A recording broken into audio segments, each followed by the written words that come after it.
Hello friends, welcome to A1IS। Last class में हमने west Asia पढ़ा था and all information all discussion about west Asia.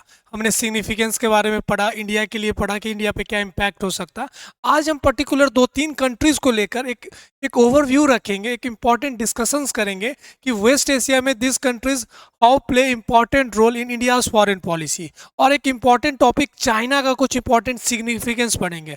हमने last class discuss किया था कि हमेशा कि west Asia is very important, बहुत सारी इनस्टेबिलिटी है, हमने वो सारे फैक्टर्स पढ़े थे और उसको कैसे इंडिया काउंटर करेगा वो भी हमने पढ़ा था।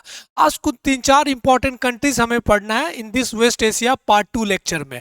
तो स्टार्ट विथ इम्पॉर्टेंट। जब हमने कल पढ़ा था तो हमने वहां पे गल्फ कॉपरेशन काउंसिल के बारे में पढ़ा था एंड वी हैव डिस्कस कि 3 इंपॉर्टेंट एक्सिस था। एक इंपॉर्टेंट एक्सिस गल्फ, जो गल्फ कंट्रीज थी उनके साथ, दूसरा हमने पढ़ा था ईरान के साथ और थर्ड हमने इजराइल के साथ पढ़ा था। तो जब आप गल्फ कॉपरेशन काउंसिल के बारे में पढ़े होंगे कि इसमें कोई इंपॉर्टेंट 6 कंट्रीज हैं। अब उस 6 कंट्रीज में हमें सऊदी अरबिया, यूएई को अच्छे से एक्सप्लेन वे में पढ़ना है, क्योंकि ये 2 इंपॉर्टेंट कंट्रीज है जिसके साथ इंडिया ने लास्ट 20 ईयर्स में बहुत सारे इंपॉर्टेंट डेवलपमेंट्स, बहुत सारे इंपॉर्टेंट बायलैटरल एग्रीमेंट साइन किया है। And again India making a strong presence due to this 2 countries. और गल्फ कॉपरेशन काउंसिल को आप देखिएगा तो इंडिया का जो मैक्सिमम इंपोर्ट है ऑयल का, वो लगभग 35% फ्रॉम गल्फ कॉपरेशन काउंसिल के जो इंपॉर्टेंट 6 कंट्रीज है वहां से कवर किया जाता है।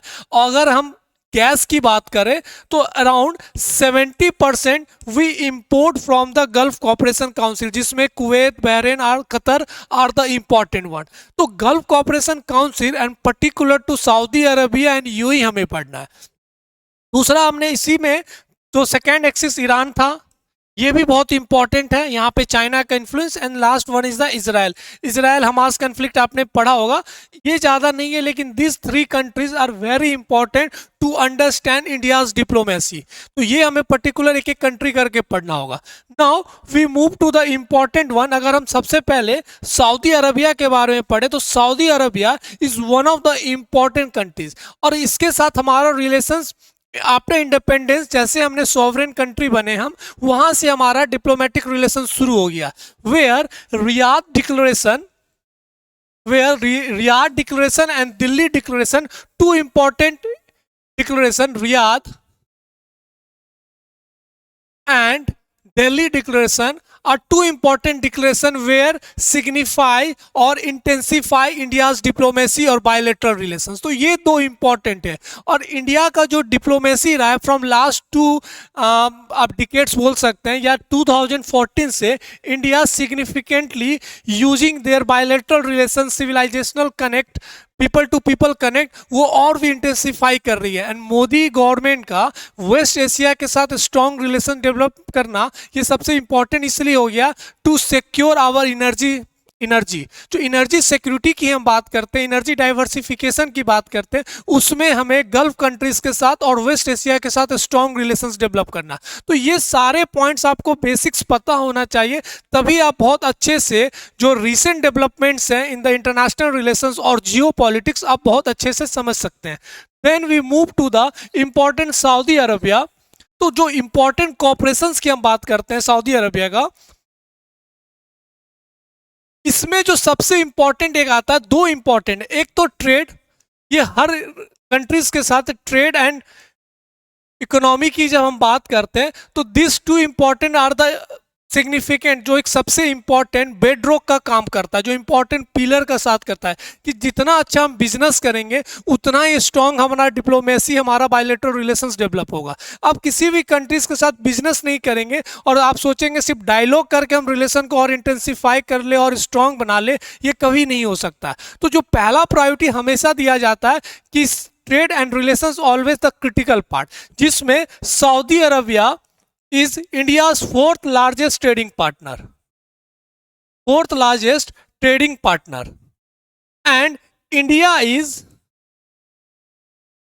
2nd largest trading partner of Saudi Arabia, और अराउंड 55 बिलियन US डॉलर का हमारा बायलैटरल ट्रेड है। बायलैटरल ट्रेड है यूएस डॉलर। तो ये सब जो डेटा रहता आपको इतना जरूरी नहीं कि आप एग्जैक्ट डेटा याद रखें, आप शब्द यहाँ पे यूज कर सकते हैं, अप्रॉक्स, अराउंड। तो बेसिकली जब भी ऐसे क्वेश्चंस आते हैं जहाँ पे आपको बायलैटरल रिलेशन समझाना, आपको एग्जांपल में लिखना है, तो आप सिर्फ ये बता सकते हैं कि trade and economy is one of the important part in the Saudi Arabia relations, where in Saudi Arabia is the fourth largest trading partner or India is the second largest trading partner. So trade and commerce or economic is one of the significant part when we talk about this bilateral relation. दूसरा एक important part है energy की बात। हम हमेशा बोलते हैं gulf countries one of the core part. जब हम एनर्जी की बात करते हैं तो अगेन मैक्सिमम तो नहीं लेकिन one of the critical player of energy diversify और एनर्जी सिक्योरिटी में। तो लगभग हमारा 15 से 20% जो हम ऑयल वहां से इंपोर्ट करते हैं from the Saudi Arabian countries. और मैंने आपको शुरुआती दौर में बोला जो गल्फ कॉपरेशन काउंसिल में Saudi Arabia is one of the powerful country, वो एक तरीके से वहां डोमिनेट करती है वो कॉपरेशन काउंसिल को। और सऊदी अरबिया के साथ स्ट्रॉन्ग रिलेशन होने के साथ हमें बहुत ईजिली हम ऑयल वहां से इंपोर्ट करते हैं। तो this is also one of the important factor, लगभग 10%। और हम जब गैस की बात करते हैं तो अराउंड 7% हम वहां से इंपोर्ट करते हैं। नेक्स्ट पॉइंट हम जाएंगे सिक्योरिटी को लेकर, सिक्योरिटी एंड डिफेंस की भी बात करेंगे। तो again this is one of the critical area, क्योंकि हमने मैप में भी देखा था कि this areas lies on the this Persian gulf हो या इंडियन ओशियन हो। तो for the Indian security is the critical part कि सऊदी अरबिया के साथ हमारा स्ट्रॉन्ग रिलेशंस हो to counter terrorism, to counter radicalism, this all are the important factor. और एक इंपॉर्टेंट रिलेशंस डेवलप होता है। तो सिक्योरिटी एंड कॉपरेशन की हम जब भी बात करते हैं तो वहाँ पे आप बहुत सारे बायलैटरल एक्सरसाइजेस का एग्जाम्पल लिख सकते हैं। तो defence cooperation agreement sign between the India and Saudi Arabia, उसका एग्जाम्पल लिख सकते हैं। जैसे आपका तारंग शक्ति की बात कर रहे हैं, अल मोहिद नसीर की बात, this all are the important exercise done between India and Saudi Arabia. Next important point है जियोपॉलिटिकल इंपॉर्टेंस। जियोपॉलिटिकल इंपॉर्टेंस की हम बात करेंगे। We have already discuss the BRICS one, जहां पे Saudi Arabia is also one of the part, Shanghai में जुड़ना चाहती है। आईमेक की हम बात करते हैं एंड तो जीसीसी। तो this all are the important part जहां पे we have a strong development, a strong convergence relation with Saudi Arabia. तो ये सारे पॉइंट आपको समझ में आना चाहिए कि what are the important areas कि हम कैसे सऊदी अरबिया के साथ रिलेशंस डेवलप करेंगे। कभी डायरेक्ट क्वेश्चन अब नहीं आएगा in the bilateral relation, Saudi Arabia से डायरेक्ट नहीं आएगा कि what are the importance of India bilateral relations, explain. आपको थोड़ा सा ट्रिकी क्वेश्चंस रहेगा, कुछ आपको वेस्ट एशिया के साथ को रिलेट किया रहेगा क्वेश्चन, तब आपको बहुत अच्छे से सऊदी अरबिया के सारे बाउंड्रीज पता होंगे। तो ये सब छोटे छोटे पॉइंट्स आपको बस पता होने चाहिए, जैसे क्वेश्चंस आएगा, जैसा डिमांड रहेगा वैसे लिखेंगे। The next important factor when we talk about geopolitical के बाद एक इंपॉर्टेंट सऊदी अरबिया के साथ हमारा साइन हुआ है the strategic partnership council. This is very significant. इसी को लेकर ये इंपॉर्टेंट डेवलपमेंट है, strategic partnership council sign between India and Saudi Arabia in 2019। इसमें दो इंपॉर्टेंट पॉइंट है। पहला, committee on political, social, cultural, and second committee is committee on economic. तो दिस इज द सिग्निफिकेंट, दो कमिटी में एक तरीके से डिवाइड किया है this strategic partnership council sign in 2019 between India and Saudi. ये भी एरियाज ऑफ कोऑपरेशन में ही बात करेंगे क्योंकि बहुत इंपॉर्टेंट है। अब हम ये जो बात कर रहे हैं पॉलिटिकल एंड सोशल, जिसमें हम इंपॉर्टेंट बायलैटरल डिप्लोमेसी की बात कर रहे हैं, डायलॉग्स की बात कर रहे हैं, इंपॉर्टेंट समिट्स को लेकर बात कर रहे हैं। कल्चरल में कि हमें पता है कि इंडिया के maximum of the Indian Muslims visited to Saudi Arabia, Mecca जो है उनका इंपॉर्टेंट होली प्लेस, वहाँ जाते हैं, हज के लिए जाते हैं। तो this all are the important cultural connectivity है, this all are comes under this, जिसको इन्हांस करने के लिए इंडिया सऊदी अरबिया रिलेशंस को ये एक इंपॉर्टेंट काउंसिल कमिटी साइन किया गया। जब हम कमिटी ऑन इकोनॉमिक की बात करते हैं, this is the significant, we know that this countries are, जो गल्फ कंट्रीज है, having a huge resource of financial, तो इनके पास पैसा बहुत ज़्यादा। अब इंडिया चाहती है कि हमारा स्ट्रॉन्ग रिलेशन डेवलप हो और दे इन्वेस्ट इन इंडिया, तो बहुत सारे कंपनी को लेकर, स्ट्रेटेजिक रिजर्व को लेकर, and one of the core areas जैसे एफडीआई इन्वेस्टिंग की बात करते हैं, एफडीआई जो इन्वेस्टर्स होते हैं maximum of the countries comes from the West Asia, खासकर Saudi, UAE, Kuwait, Bahrain, Qatar, ये all are the important countries. तो हम यहाँ की बात करते हैं तो इसका एक सिग्निफिकेंट हमें मिला। अगर आपसे पूछा जाएगा इसका क्या आउटकम निकला, what are the outcomes are in this area, तो इसमें जो सबसे इंपॉर्टेंट आता है कि Saudi Arabia investing 50 million US$ to develop West Coast Refinery, West Coast Refinery in Maharashtra, जो वहाँ की एक बहुत सरकारी कंपनी है, या वहाँ की जो सबसे मेन कंपनी है अरामको। अरामको आपने देखा होगा, ये बहुत फेमस कंपनी है, वर्ल्ड की 3 लार्जेस्ट कंपनी की अगर आप बात करेंगे तो एप्पल, गूगल, अरामको, ये उसी में लिस्ट में आती है। Aramco and Adani groups sign this 50 million US$ जो प्रोजेक्ट है west coast refinery in Maharashtra, और स्ट्रेटेजिक रिजर्व वाइल डेवलप करने की बात करें तो this all are comes under this council. अब बहुत इंपॉर्टेंट टॉपिक है रिगार्डिंग सऊदी अरबिया रिलेशन। कभी सऊदी अरबिया को लेकर, वेस्ट एशिया को लेकर हो तो ये सब पॉइंट्स आप जरूर लिखें, क्योंकि ये एक कोर पॉइंट है। जब भी कॉपी चेक किया जाएगा तो ये पॉइंट्स देखा जाएगा कि आपने इसके बारे में कुछ लिखा है या नहीं लिखा है। तो this all are the important areas where you have to understand. Next important, इसमें एक और पॉइंट रह गया, we have to discuss diaspora. जब हम सिग्निफिकेंस की बात करते हैं इंडिया सऊदी अरबिया का relations, around 2.7 million peoples living in Saudi Arabia, और वहां से हमें बहुत अच्छे रिमिटेंसेस मिलते हैं। तो this is also one of the significant area where India Saudi bilateral relations develop. तो ये सारे पॉइंट्स मैंने आपको इसलिए डिस्कस किया। In last class we have discuss the whole background regarding waste Asia. Now we move to the important part. एक कुछ important countries है जिसको लेकर क्या क्या इंपॉर्टेंट डेवलप है। अब नेक्स्ट पार्ट इसमें हम पढ़ेंगे द चैलेंजेस। हम जब चैलेंजेस की बात करेंगे तो इसमें सबसे कोर इंपॉर्टेंट चीज है China influence. Again we have already discuss कि चाइना का धीरे धीरे वेस्ट एशिया में स्ट्रांगली प्रेजेंट हुआ, and Saudi Arabia become one of the core partner when joining BRICS हो, BRI को लेकर बातचीत चल रही है, संघाई को लेकर बातचीत चल रही है। तो धीरे धीरे Saudi Arabia became the core partner of China. अब ये क्यों हुआ, इसका सबसे बड़ा इंपॉर्टेंट फैक्टर है every country want to expand their geopolitical presence. वो किसी के साथ एक इंपॉर्टेंट साइडलाइन नहीं बनना चाहती है। तो सऊदी अरबिया को लगा कि वी हैव एवरीथिंग, जो हमारे पास सबसे बड़ा चीज है ऑयल, हम इस चीज को लेकर पूरे दुनिया को कंट्रोल कर सकते हैं। Why we are under control of USA और वेस्ट पॉलिटिक्स। तो हमारे पास सारे रिसोर्सेस है, why we not expand our geo politics presence. तो जियो पॉलिटिक्स प्रेजेंस बढ़ाने के लिए China is one of the significant country. उनको लगा उनके साथ धीरे धीरे वो बायलैटरल रिलेशंस बढ़ा रहे हैं, बहुत सारे डिफेंस डील साइन कर रहे हैं, डिस्कशंस हो रहा है, तो ये सब सारा चीज हो रहा है। लास्ट क्लास में हमने बोला भी था कि तेहरान एंड रियाद के बीच में डायलॉग शुरू हुआ, जिसको कौन एक तरीके से मीडिएटर या ब्रोकर का काम किया, चाइना। तो this China initiatives play critical role to understand कि हमारे लिए क्या इंपॉर्टेंट चैलेंजेस बन सकता है। तो this all are the important factor we have to understand कि हमारे लिए क्या क्या इंपॉर्टेंट चीज है। दूसरा, Saudi Arabia still one of the important partner of Pakistan. Aid to Pakistan, ये फैक्टर इसलिए इंपॉर्टेंट है, हमें पता था अभी जो वहाँ के जो एक्स प्राइम मिनिस्टर थे इमरान खान, जब उन पे फिनेंशियल एक्शन टास्क फोर्स का एक इंपॉर्टेंट ग्रे लिस्ट और ब्लैक लिस्ट किया गया था, तो उनको जितने भी वर्ल्ड के ऑर्गेनाइजेशन इंस्टीट्यूशन वहाँ से पैसा नहीं मिल रहा था टू रिवाइव देयर इकोनॉमी। तो जब वो थक हार के सऊदी अरबिया के पास पहुँचे तो Saudi Arabia given important grant और लोन दिया। तो ये जो एंगल है, ये जो कनेक्शन है पाकिस्तान के साथ, हमारे लिए बड़ा इंपॉर्टेंट है कि हम पाकिस्तान को एक तरीके से साइडलाइन करना चाहते हैं जियो पॉलिटिक्स में, जो उनका टेररिज्म को लेकर एक्ट है।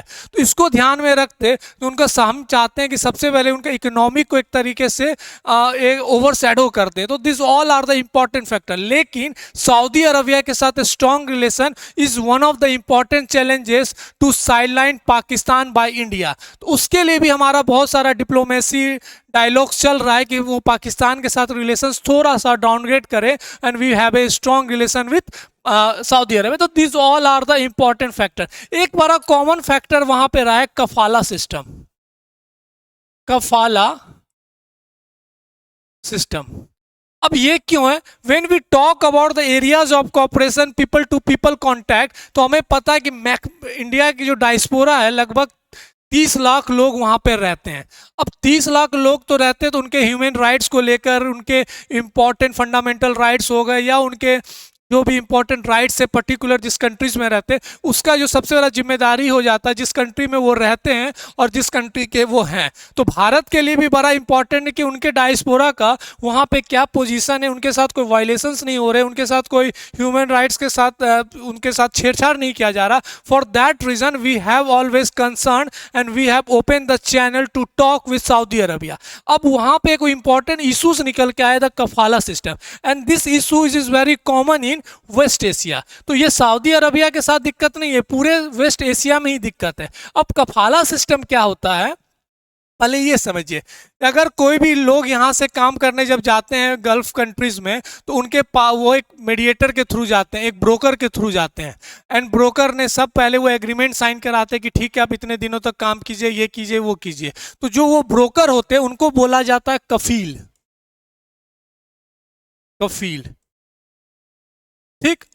और ये कफाला सिस्टम क्या होता है? When you enter the gulf countries and particular Saudi Arabia, तो आपके पासपोर्ट, आपके जो ओरिजिनल डॉक्यूमेंट्स हैं वो एक तरीके से अपने पास रख लेते हैं। अगर आपको बोला गया कि आप वहाँ काम करने के लिए आपको 1000 रुपये पर डे मिलेगा, एक example, let us take one example, लेकिन आप वहाँ पहुँचते हैं तो आपको 100 रुपये पर डे मिल रहा है। तो ये जो वायलेशंस है या एक तरीके से जो ब्रीच किया जा रहा है ह्यूमन राइट्स को लेकर, ये एक तरीके से बड़ा कॉमन हो गया कफाला सिस्टम में। और एक इंपॉर्टेंट बॉन्ड साइन कर दिया जाता है कि आपको 1 साल का काम करना ही पड़ेगा। तो जो वायलेशंस हो रहा है, जो इंपॉर्टेंट राइट्स उनको नहीं मिल पा रहे, this comes under this kafala system. तो आपके पास वापस जाने के लिए कोई इंपॉर्टेंट एरियाज नहीं बना रहता। तो इसको काउंटर करने के लिए हमेशा इंडियन डिप्लोमेसी बात करती है, इंडियन के जो चैनल्स है वो हमेशा बात करती है अपने डायस्पोरा को लेकर कि वहाँ पर उनके साथ कोई दिक्कत नहीं, वो कमाने गए और अच्छे इन्वायरमेंट में कमाएं जब तक उनका मन करता। उनके ऊपर कोई प्रेशर और उनके ऊपर कोई बॉन्ड नहीं होना चाहिए कि नहीं आपको इतना साल काम करना चाहिए, and what are committed by particular countries. So this all are the important factor where we have to understand India Saudi Arabia relations. मैं पर्टिकुलर चाहता तो एक ही पार्ट में आपको समझा देता बेसिक, लेकिन मैं चाहता हूं कि मुझे लग रहा है कि west Asia again the important topic regarding this series. Now we move to the second part, India Iran. India Iran से पहले India UAE. Again India UAE में सेम वही प्रोसीजर रहेगा हमें समझने के लिए एक एक कंट्रीज को लेकर कि गल्फ कोऑपरेशन काउंसिल का, again this is one of the important country. Trade commerce की हम बात करें तो again UAE is the third largest trading partner of India. अगर हम सिक्योरिटी की बात करें, again the important exercises and defence को लेकर, तो ये सब कॉमन फैक्टर रहेगा। एनर्जी को लेकर तो again one of the important supplier, this all a diaspora, वहाँ पे भी बहुत इंपॉर्टेंट डायस्पोरा है, लगभग 3.5 मिलियन पीपल्स वहाँ पे रहते हैं। तो ये सब इंपॉर्टेंट फैक्टर्स है रेमिटेंस को लेकर, ये सारा चीज़ हमें पता होना चाहिए। पीपल टू पीपल कॉन्टैक्ट को लेकर ये भी बहुत इंपॉर्टेंट है। UAE is one of the critical country regarding India's diplomacy और मोदी गवर्नमेंट। मोदी जी अभी तक one of the important west Asia बहुत बार विजिट किए हैं, फ्रॉम 2015 टू टिल 2024 तक देखिएगा तो लगभग वो 7 से 8 बार वो विजिट कर चुके हैं। और जब मोदी जी गवर्नमेंट का 2019 का जो लास्ट टेन्योर खत्म हो रहा था, जो लास्ट कंट्री वो विजिट किए थे वो यूएई गए थे, जहाँ पे वो उन्होंने इंपॉर्टेंट टेम्पल को इनॉग्रेशन किया था, BAPS। तो this is one of the important significant कि हम आने वाले समय में यूएई के साथ कैसा स्ट्रॉन्ग रिलेशंस डेवलप कर रहे हैं।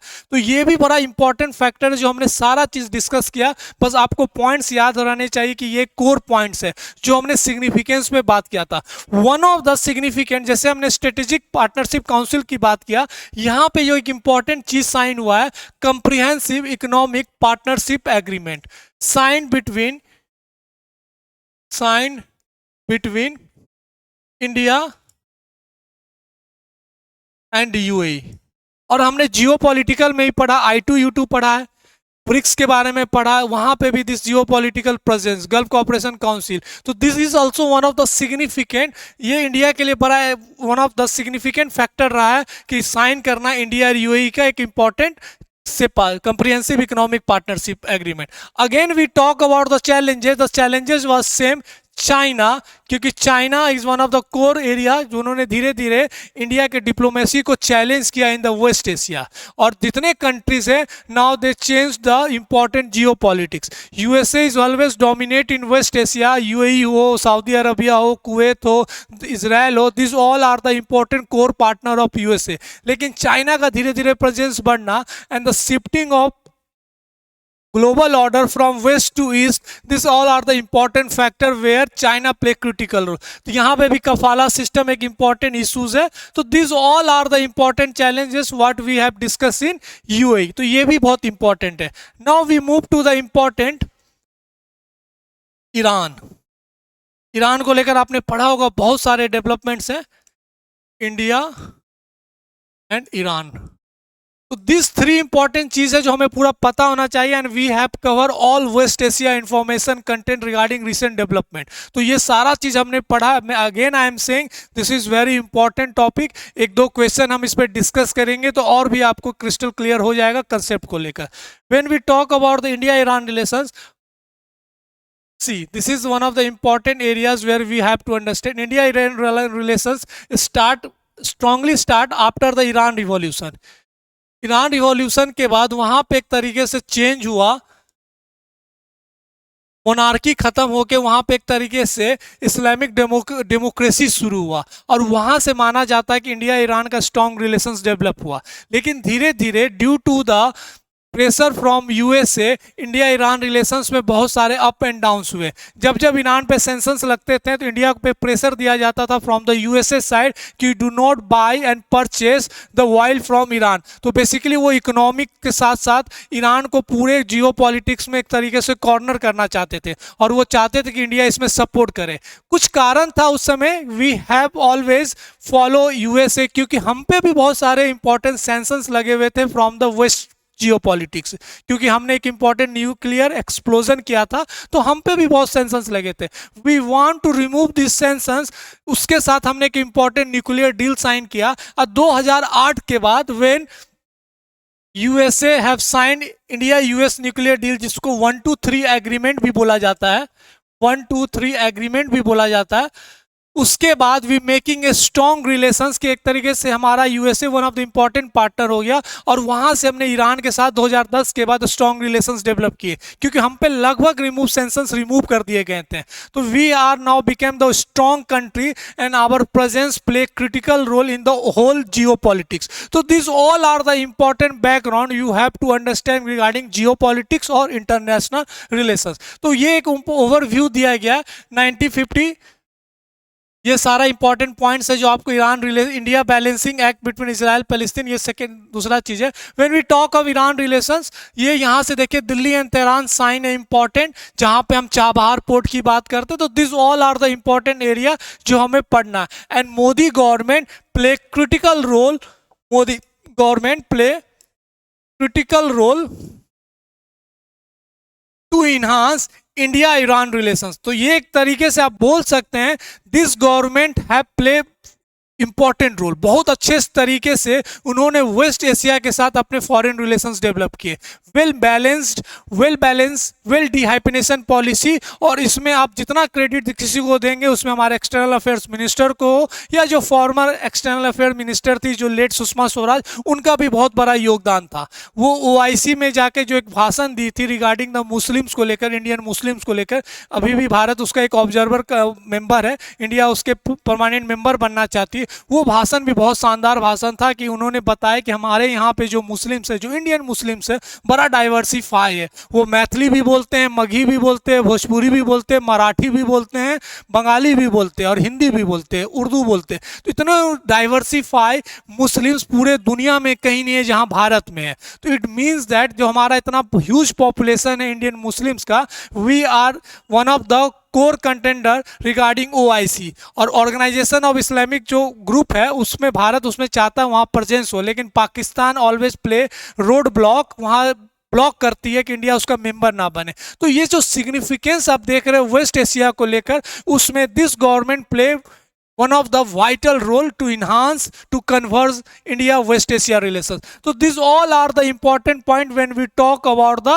India Israel. जब हम significance की बात करते हैं तो now we move to India Iran significance. ये CUAE का है, what we have discuss, India UAE relations, ये सारा चीज़ PDF फाइल आपको मिल जाएगा। This all we have discuss, तो इसमें ज़्यादा नहीं है, सेम वही पॉइंट्स है जो वे मिल जाएगा। When we talk about India Iran relations, Iran India relations,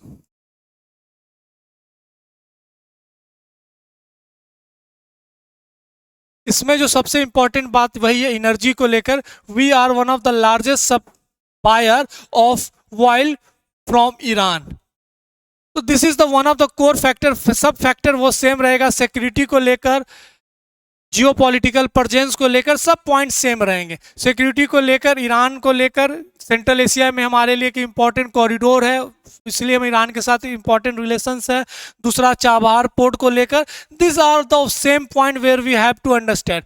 जब हम बात करते हैं चैलेंजेस का, तो challenges was the same China, क्योंकि चाइना ने ईरान के साथ इंपॉर्टेंट एक 25 ईयर्स एग्रीमेंट साइन किया, अभी हम डिस्कस करेंगे। The same due to the Israel और ईरान कॉन्फ्लिक्ट, वो हमारे लिए एक इंपॉर्टेंट चैलेंजेस बन चुका है रिगार्डिंग ईरान। तो this all are the basic and very important. Again I am saying West Asia is very important topic regarding our upcoming examination. इसमें जब हम चैलेंजेस की बात करते हैं, जिसमें जो हम China presence in waste Asia is targeting India's strategic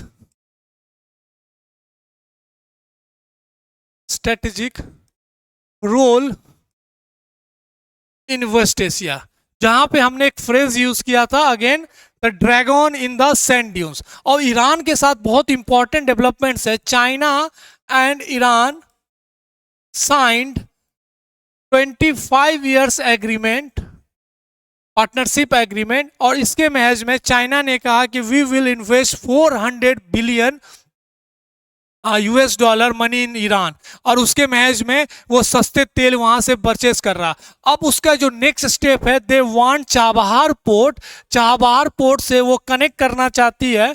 इस महज में, इस 25 ईयर्स एग्रीमेंट में चाबहार पोर्ट, इंडिया वहां पे एक इंपॉर्टेंट डेवलपमेंट्स कर रहा है। अब चाइना चाहती है कि चाबहार पोर्ट को कनेक्ट किया जाए ग्वादर पोर्ट से, और करेगी भी, क्योंकि चाइना अब invested and trying to invest 400 billion $, और जहां पे 25 ईयर्स एग्रीमेंट है।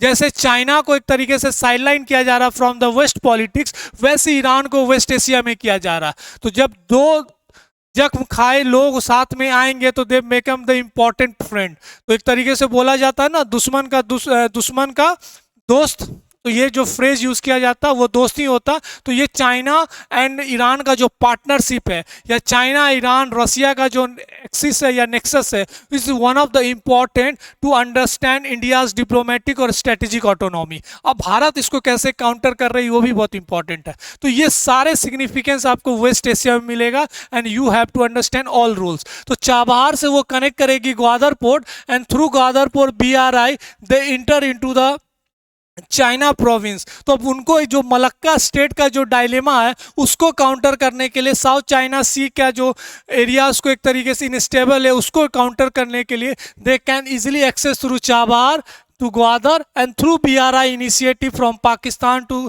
चाइना प्रोविंस वो अपने ऑयल को एक तरीके से इंपोर्ट और एक्सपोर्ट करेगी। तो this all are the important significance when we talk about China presence in the West Asia. दूसरा एक इंपॉर्टेंट फैक्टर है, UAE is one of the important partner of USA in defence and security, लेकिन USA के parliament trying to block and supply the important transfer of technology regarding drones, regarding defence या जो भी उनके important military जो equipments है। इसी चीज़ को ध्यान में रखते हुए China play master role and trying to एक तरीके से टारगेट USA। तो वो चीज़ जो USA से चाह रही थी चाइना इजली सप्लाई, एंड जो डिमांड कर रही थी USA से, चाइना ने कहा कि वो सारा चीज़ हम देंगे, टेक्नोलॉजी भी देंगे, every requirement what you want from USA उसके सस्ते दामों में देंगे। इट मीन्स दैट कि China now play significant role to change the geopolitics of USA in waste Asia, और चाइना यहाँ बहुत सिग्निफिकेंट रोल प्ले भी कर रही है। तो this all developments you have to understand regarding waste Asia. अब भारत के लिए क्या क्या है, Bharat now try to enhance their strategic autonomy और बैलेंसिंग एक्ट के थ्रू अब काम करना चाहती है। चाइना को काउंटर कर रही है वेस्ट एशिया में civilisational, soft power, cultural diplomacy use करके, बहुत सारे डिप्लोमेटिक इंगेजमेंट्स बढ़ाकर। तो this all are the important factor where we can say कि हम चाइना को कैसे काउंटर कर रहे हैं। तो this all are the important factor you have to understand regarding waste Asia, and this is very important again I am saying. तो हम जब नेक्स्ट टॉपिक में मिलेंगे तो we will discuss some important question regarding waste Asia and then we move to the important global order, जो एक topic बचा हुआ, और एक लास्ट टॉपिक बचा इंडो पैसिफिक एंड चाइना। तो दो इंपॉर्टेंट टॉपिक रहेंगे हमारे in this IR module, will completed soon day by day, then we move to the important economics. जैसे IR मॉड्यूल खत्म होगा तो all notes will be provided on our PDF on our Telegram channel through PDF format, तो आपको मिल जाएगा। अच्छे से पढ़िए, try to clear all concept regarding international relations, current affairs, polity, ये जितने हमने करेंट अफेयर सीरीज में पढ़ा, जितना कंसेप्ट क्लियर रहेगा आपके लिखने के लिए आपको बहुत अच्छे कंटेंट रहेंगे और बहुत स्मूथली आप आंसर लिखिएगा और बहुत अच्छा आंसर लिखिएगा। तो अच्छे से पढ़िए, समय बहुत कम है, फिर मिलते हैं हम नेक्स्ट वीडियो में। Thank you.